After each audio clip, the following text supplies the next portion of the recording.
Y en un mundo donde todo corre tan rápido, es bueno de vez en cuando detenerse un instante para para poder recordar a figuras enormes que han hecho un aporte en distintas disciplinas, por ejemplo en el periodismo. Son las 6:34 en la Ciudad de México. ¿Por qué se lo cuento? Porque ayer justamente él publicaba como homenaje a ese día 2 de julio cuando hace 8 años partía Jacobo Zabludovsky un mensaje. Jacobo Zabludovsky fue un enorme periodista que marcó, sin lugar a dudas, México y mucho más allá de México. Durante 27 años condujo el noticiero 24 horas, pero mucho más que esto. Uno de sus discípulos, y para mí es un enorme placer, puedo decir también mi querido amigo, es Francisco Fortuño, con quien estamos comunicados. Paco, ¿cómo estás? Buen día. Uy, dije todo pero estás muteado, me dicen, Paco. Vamos a ver si logramos escucharte. Hay que pedirle que logre desmutearse de su computadora, así lo podemos escuchar. Es muy temprano por la mañana y esto hace lo suyo. A ver si logramos entrar en contacto con Francisco Fortuño, este enorme periodista con el cual tengo el privilegio de estar habitualmente en su programa una vez cada 2 semanas. Ahora sí te estoy viendo, es muy temprano por la mañana, Paco. Una enorme disculpa, las cuestiones técnicas a veces nos juegan una mala pasada y estábamos previstos 6:30. Oí lo que dijiste de Jacobo. Jacobo inició los programas de televisión, los noticieros informativos, luego de haber tenido una vida muy interesante. Nació en uno de los barrios más pobres de esta ciudad, en el centro, de migrantes judíos que habían llegado refugiados de la guerra o huyendo de Europa. Su padre vendía pedazos de telas en el centro y tuvo varios hijos. Él, Jacobo, siempre se interesó por las leyes y sobre todo se interesó por la gente. Eh, no había escuelas de periodismo en su época y tenía un problema que él nos decía a sus compañeros y amigos y aprendices, que era difícil abrirse paso con un apellido muy difícil de pronunciar, que era Sabludovsky, desconocido en ese momento. Y empezó a hacer sus pininos primero en la radio, como quien daba la hora cada minuto. Y tenía una habilidad maravillosa porque anunciaba jabones, anunciaba chocolates, anunciaba golosinas y decía, esa es la EQK, la hora de México. Son exactamente como en este momento, creo que son en Buenos Aires, son las 9:38. Y después lanzaba otros comerciales y decía son las 9:39, en fin. Así nació esa virtud que tuvo siempre de usar las palabras y el ritmo correcto. Entró a la escuela de leyes, fue abogado, pero su profesión la encontró con un maestro precisamente que había conocido en esas estaciones de radio donde se ganaba pues unos centavos. Adoraba el olor del perfume de los rotativos de los diarios que había en México. Y esos diarios fueron los que inicialmente en la empresa más grande de televisión de México, que es Televisa, o que en aquel entonces era Telesistema Mexicano, tenían comprados espacios. Entonces leían los titulares de cada diario, había diario Excelsior, diario El Universal, hasta que con la visión del dueño de Televisa, gran amigo de Jacobo, un empresario excepcional, nombre Miklas Carga. Decidió darle a Jacobo la responsabilidad de hacer un noticiero propio.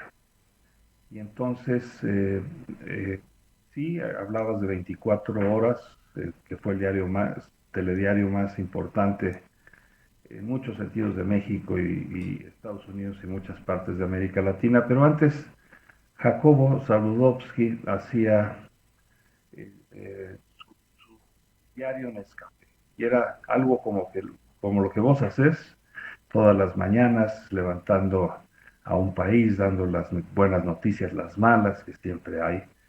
Y su carrera iba bien. Te quiero, aprovechando este espacio, recordar que fue una persona sin escándalos, un solo matrimonio hasta la muerte con Sarita, que Sarita pasó mucho tiempo en sus oficinas, acordamos tejiendo, y con quien jugaba bromas, porque un día que entré a su oficina, él revisaba personalmente las notas que escribíamos los reporteros de 24 horas, que repito, era una noticiero muy difícil de llegar, de permanecer, pero muy exigente el lector. Le jugaba bromas a Sarita, pero dije, Sarita, ¿me puedes traer unas aspirinas que están en un botecito blanco, en el botiquín del baño, en un bote que dice aspirinas, ¿no? Y volteaba y me cerraba el ojo como diciendo me la estoy cotorreando, ¿no? Tenía un sentido del humor. Jacobo formó un grupo de grandes periodistas. No lo digo por mí, que fui de los últimos que llegó, no fui de la primera guardia, pero recordando Argentina y lo que te podía decir, Jacobo en América Latina jugó estuvo en varios momentos históricos. Llegó con Fidel Castro a bordo del tanque que lo dio en la caída de Batista en La Habana. Amaba a Argentina como pocos países. Creo que tenía dos países que amaba en especial, que eran Argentina y España. Y de Argentina, no dudo que haya entrevistado a todos los presidentes, pero con Menem, en una visita oficial del presidente de México, Menem, a quien yo tuve la oportunidad también de conocer en México, pues decía el expresidente argentino que él conocía muy bien el tango, pero estaba hablando con un especialista en el tango, que era Jacobo, que además a la fecha la familia tiene la colección más importante de tango, junto con la familia Petricholi que ha habido. Es un hecho. Para nuestros amigos argentinos, los últimos años de su vida los pasó en una estación de radio y cerraba siempre con un tango, y usualmente eran tangos del mudo. Él le decía el mudo, ¿no? Refiriéndose, quiero pensar, que a Gardel. En aquella visita del presidente mexicano a Argentina, Gardel le dijo, mire, este tango es y lo escribió fulano. Y entonces intervino Jacobo, que era parte de la comitiva, y dijo, discúlpeme, señor presidente, pero este tango lo escribió, ¿no?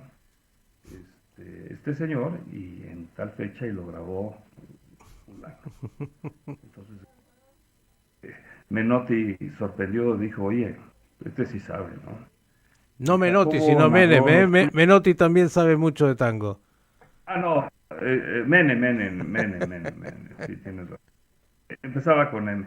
Fíjate que también recordamos mucho a Jacobo, los mexicanos, porque como director de uno de los noticieros más importantes del mundo, ya del mundo, porque ya teníamos una cobertura global, llegábamos al norte de África, llegábamos a todo Estados Unidos, la Baja del Cono Sur, seguramente recuerdan algunos la señal de ECO, Europa. Un poco... Vale la pena recordar, Paco, que ECO fue la primera señal global antes de CNN.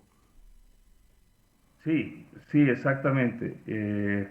Se adelantó a sus tiempos el señor Azcárraga, lo formó, aventajamos muchísimo a CNN en español y en inglés, por supuesto. Fue una señal global donde el responsable siguió siendo Jacobo. Y entre las cosas que cubrió y que le hicieron, ya todavía no nacía, pero tuvimos un sismo terrible en 85, donde perdimos más de los que dicen que murieron, como suelen ser las cifras oficiales. Y al menos, eso sí los pudimos contar, al menos 6.000 grandes edificios totalmente destruidos. Y bueno, uno de ellos fue nuestra casa. Y hay una crónica del señor Sabludovsky diciendo, y ahora estoy delante de lo que toda mi vida ha sido mi casa. He vivido más en este espacio que en mi propio hogar.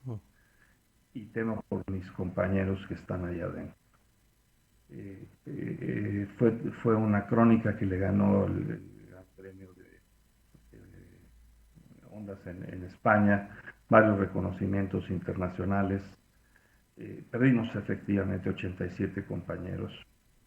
Yo no lo viví porque unos días antes Jacobo me había mandado a Naciones Unidas para la visita del presidente Miguel de la Madrid en aquel entonces a lo que era la 40ª de Naciones Unidas, a la que nunca llegó. Y bueno, cuando perdimos todas las instalaciones, nos tuvimos que trasladar a los estudios donde se hacen las telenovelas, y era otro mundo, el nuestro era la noticia.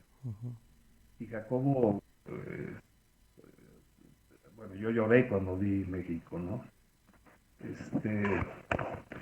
Jacobo en un buen talante y tenía una voz muy particular, y más allegados nos decía niños. Me dice, niño, uno aquí trabajando 24 horas todos los días y tú en Nueva York disfrutando. No, señor, aquí estoy. Por supuesto que me integré de lleno a la cobertura y la gente estaba muy cansada. Éramos un grupo y seguimos siendo un gran grupo de compañeros muy unidos. Sí había competencias. Otro de los episodios que yo recuerdo de Argentina, donde fue sobresaliente la labor de Jacobo, fue el haber enviado tal vez al más veterano y más, le llamamos aquí colmilludo de los reporteros de 24 horas, que era Guillermo Pérez Verduzco. Y Pérez Verduzco le hizo una entrevista al entonces presidente, creo que era miembro de una junta, Leopoldo Donato, con motivo de la invasión de las Islas Malvinas, que todos le íbamos a Argentina, toda América Latina. Hubo excepciones, lo sabemos, no las vamos a mencionar. Pero lo que no sabe mucha gente, y lo confieso aquí, es que hizo un gran papel Guillermo Pérez Verduzco, logrando la entrevista que la pactó en un bar, porque Guillermo solía ser muy aficionado a la bebida, como aparentemente era el jefe de prensa del gobierno argentino en aquel entonces. Entonces, entre copa y copa y amigo, se pactó la entrevista. Yo compartía el espacio porque eran 24 máquinas de escribir y bueno, cuando llegaba Guillermo, yo estuviera haciendo lo que estuviera haciendo, le tocaba a Guillermo. Y me acerqué y me dijo, vente, te voy a enseñar la entrevista para que veas lo que es sufrir. Tal vez hay una frase que nos pusieron, sobre todo los colombianos, nos hicieron el honor de nombrar a Juárez el benemérito de las Américas. No es nuestra, la frase es de Colombia, del Congreso de Colombia. Pero el presidente de Argentina en aquel entonces trataba de citar la frase de Juárez de como entre los individuos como entre las naciones el respeto al derecho ajeno es la paz. Bueno, pues el presidente Galtieri se equivocó 19 veces, porque además era actor, entonces se ponía, bueno, como ustedes dicen en México, el respeto a la paz entre las naciones y los indígenas. No, señor. Entonces Guillermo lo cortaba, ¿no? y lo cortó 17 veces hasta que le salió bien al presidente. Vimos a Guillermo Pérez Verduzco en todas las primeras planas de todos los diarios del mundo, porque fue el único que consiguió la entrevista. Paco, quiero Y, preguntarte, porque sabes, perdóname, tendrías para contar sí, se me fue seguro el tiempo. y escribir libros de lo que ha sido la tarea de ECO y de Televisa y tu tarea profesional, pero queremos recordar hoy a Jacobo Zabludovsky. Cuéntanos qué características personales tenía que lo distinguían. ¿Era un obsesivo del trabajo? ¿Era un hombre cálido? ¿Era un malhumorado? ¿Cómo funcionaba como periodista No, y era como un hombre persona? muy ecuánime, era un hombre muy ecuánime, muy inteligente. Sabía escoger a las personas más aptas para ciertas tareas. Por ejemplo, Jacobo sabía bien que necesitaba alguien que se hubiera movido en el mundo policíaco para tener las primicias policiales. Alguien que supiera de sindicatos y mandaba a alguien que pudiera con eso. En las crisis frecuentes que tuvimos, Jacobo tenía esta virtud. Te la voy a explicar tú que eres director de una gran estación de radio y un gran medio. Jacobo un día nos citó a 12 reporteros. Me dijo, Fortunio, tú te vas con Rita a este lugar. Nos mandó a presidencia, pero mandó a alguien al Ministerio del Interior y nos pidió diferentes tareas que no tenían ningún sentido entre ellas. O sea, era decir que está loco el jefe, ¿no? Esta orden de trabajo no tiene ningún sentido. Y no lo entendí hasta esa noche cuando armó el rompecabezas. Y entonces cuando él sabía de antemano que venía un plan de choque en la economía, las tarifas de teléfono subieron 150%, ¿no? Armó ese plan. Jacobo eh, era justo, y les platico una anécdota breve. Sí, sí me toca a mí, no quiero hablar de mí, pero eh, eh, yo cubría, yo era el responsable de la zona europea y había problemas en Sarajevo y había un plan de paz para ese día. Y teníamos un corresponsal en España que usualmente iba a las zonas de guerra, junto con la que cubría día a día la guerra en Sarajevo, que era Kasia Viderco, que todavía sigue en función.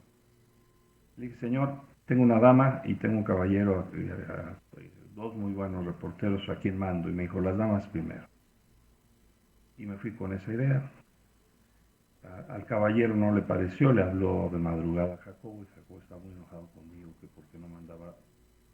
Sabíamos que era su consentido, pero Kasia estaba a 40 kilómetros de ahí. Entonces bajó y me desacreditó delante de todo el equipo Ustedes conocen a un tal Fortunio que dijo que iba Kasia Viderco, pues en cuanto llegue me lo mandan y por supuesto que va a pelar. Cuando yo le enseñé el fax que me había mandado Kasia diciendo es una lástima que yo cubra todos los días y me juegue la vida para que venga Alberto que necesita blindado y necesita traductor y todo esto, yo a 45 kilómetros se me hace muy injusto. Entonces llegué, le enseñé la nota y dijo, tienes razón. Le dije, bueno, voy a avisar que va a Kasia. No, yo va.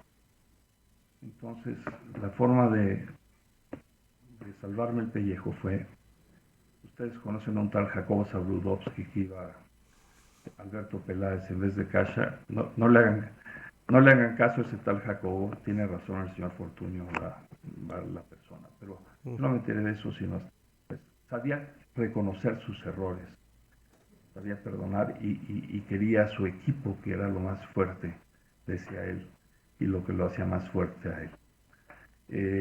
Supo convivir con los gobiernos, nunca olvidó, como nos recordaba, que trabajamos para la iniciativa privada, pero supo darle a la oposición, en la medida en que los gobiernos lo permitían, una voz disidente.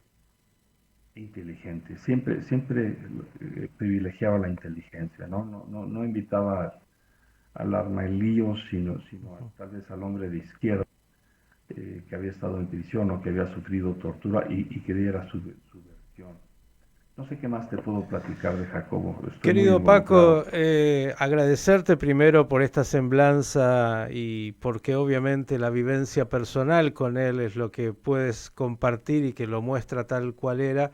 Yo creo que lo último, y tratando de ir a tu capacidad de síntesis, es verdad que vivimos otro mundo, ¿m? Cambió absolutamente todo y en el periodismo también.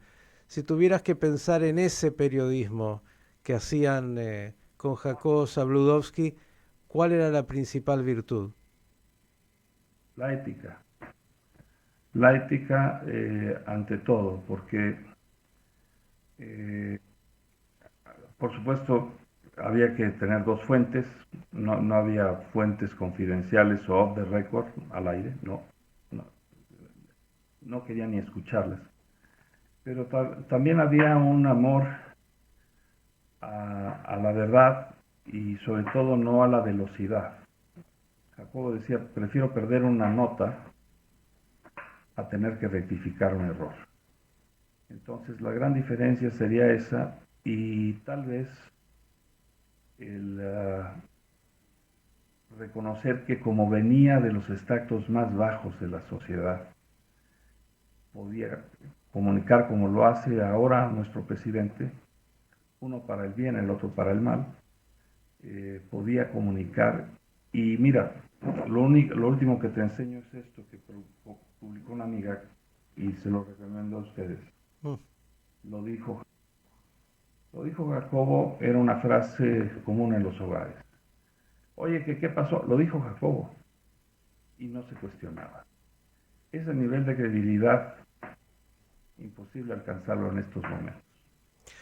Querido Paco, el agradecimiento por esta, de alguna manera, sucinta, pero tan sentida emoción compartiendo la figura de Jacobo Zabludovsky, homenajeándolo porque marcó sin duda el periodismo latinoamericano y agradecerte por tu amistad de levantarte tan temprano hoy ahí en Ciudad de México para poder Pude haberlo justamente... hecho mejor si me lo hubieras hecho más tarde. Déjame cerrar nada más con una frase final. Jacobo decía que lo iban a sacar con los pies por delante y no lo cumplió, porque estaba al aire cuando se sintió mal y nos dimos cuenta porque no dijo la fecha del día en el que estaba. No pudo terminar el programa y murió 3 días después, un 2 de julio de hace 8 años. Pero murió haciendo lo que él amaba hacer. Y eso también es un gran ejemplo. Y tú que eres un gran periodista, sabrás valorarlo tanto o más que yo. Saludos, Argentina. Querido Paco, un gran abrazo. Hicimos este homenaje a Jacobo Zabludovsky, uno de los grandes periodistas de Latinoamérica que dejó una enorme huella.